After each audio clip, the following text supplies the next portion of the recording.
لفظ لیاری کا نام سنتے ہی آپ کے ذہن میں غربت، گینگ وار، فٹ بال یا باکسنگ جیسے کھیل آتے ہوں گے۔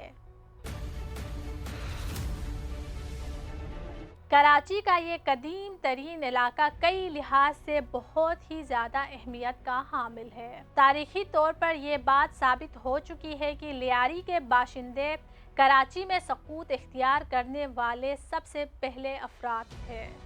کراچی کی تاریخ پر لکھی گئی اہم کتاب the dual city Karachi during the Raj میں معروف آرکیٹیکٹ یاسمین لاری لکھتی ہیں کہ 1890 تک لیاری کی آبادی 24,600 افراد تک جا پہنچی تھی، اور ان اعداد و شمار سے ثابت ہوتا ہے کہ پاکستان بننے سے قبل ہی لیاری گنجان آبادی کا حامل علاقہ تھا۔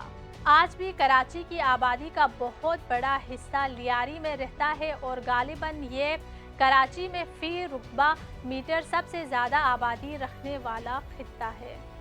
لیاری سے شہرت پانے اور پاکستان کا نام بلند کرنے والے بہت سارے نام شامل ہیں۔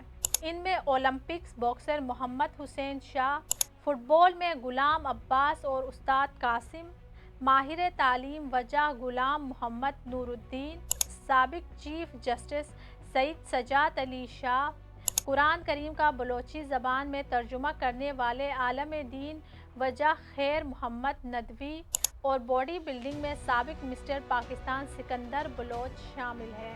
تاہم لیاری کی تعریف اور تعارف ان چند ناموں سے بھی کہیں زیادہ بڑھ کر ہے۔ اپنی بیماری کے آخری ایام میں قائد اعظم محمد علی جناح ماڑی پور ہوائی اڈے سے کراچی آ رہے تھے کہ ان کی گاڑی اچانک خراب ہو گئی، اور یہ مقام خارادر جماعت خانے کے آس پاس تھا۔ قریب ہی مہاجرین کی خیمہ بستیاں موجود تھیں۔ یہاں کے افراد کو جب اپنے محبوب قائد اعظم کی موجودگی کا علم ہوا تو ان کی مدد کو دوڑے۔ لیاری کے قدیم باشندوں نے مالی مشکلات کے باوجود ہندوستانی مہاجرین کو خوش آمدید کہا اور اپنے علاقے میں جگہ دی۔ صرف یہی نہیں، 1948 میں جب قائد اعظم محمد علی جناح اس جہاں فانی سے رخصت ہوئے تو لیاری کے ایک باشندے نور محمد بلوچ نے ان کی قبر تیار کی اور انہیں لحد میں اتارا۔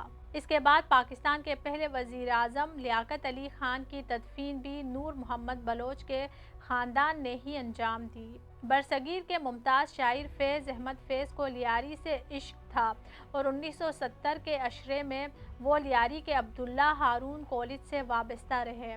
1972 سے 1973 تک کالج کے پرنسپل رہے۔ علم و ادب کے ساتھ ساتھ لیاری علاقائی سیاست کا بھی مرکز رہا ہے۔ یہاں واقع تاریخی مدرسہ مظہر العلوم نے پاکستان بننے سے قبل تحریک خلافت سمیت برطانوی راج کے خلاف جدوجہد میں ایک نمایاں کردار ادا کیا۔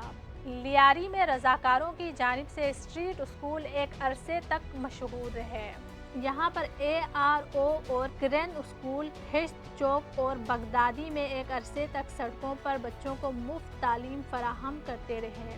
منشیات اور جرائم لیاری کی تاریخ میں کبھی نہیں رہے۔ یہاں کے تعلیم یافتہ نوجوانوں نے لیاری نوجوان تحریک قائم کی تاکہ یہاں کے نوجوانوں میں جرائم اور منشیات کے خلاف شعور اجاگر کیا جا سکے۔ اس تحریک کو ڈرگ مافیا کی جانب سے مزاحمت اور دھمکیوں کا سامنا بھی کرنا پڑا، لیکن اس کاوش سے مزید غیر سرکاری تنظیمیں آگے آئیں اور انہوں نے بھی لیاری کی تعلیم اور ترقی میں اپنا کردار نبھایا۔ لیاری کے رہائشی بتاتے ہیں کہ 1970 کے عشرے میں لیاری ندی کا پانی کئی مقامات پر اتنا شفاف تھا کہ یہاں مچھلیاں تیرتی نظر آتی تھی، اور اب یہ ایک گندے نالے میں تبدیل ہو چکی ہے۔ لیاری چھوٹے پاکستان کا ایک عکس ہے۔ یہاں مختلف ثقافت اور مختلف زبانیں بولنے والے لوگ بستے ہیں۔